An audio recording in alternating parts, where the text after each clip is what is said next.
But to gauge the opposition reaction to today's budget measures, we're joined now from outside Dáil Éireann by our political correspondent, David McCullough.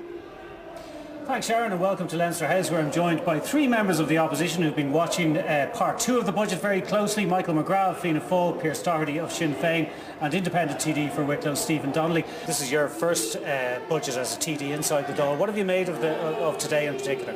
Overall, I've been very disappointed. It has felt to me like tinkering around the edges. I think they've applied economic theory incorrectly. Economic theory says don't tax labour because you'll disincentivise work. I think in an emergency that's the wrong call.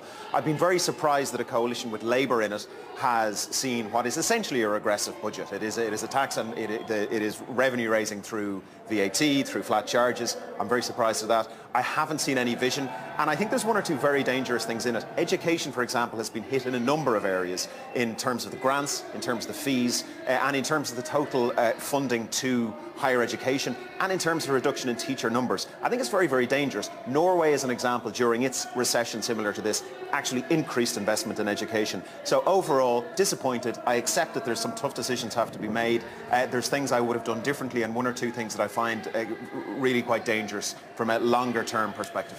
We've had one defection about to happen from the Labour ranks. Are you expecting more government TDs to join you on the independent benches? I don't know. I'm far too new to politics to be able to read the winds. Although I did say to one of the technical group, if the various people who've already left the government parties came and joined us in the technical group, we could very quickly be the biggest opposition group within the Dáil. OK, Stephen Donnelly, Pearse Doherty and Michael McGrath, thank you all for joining us. And from Leinster House, back to you in the studio.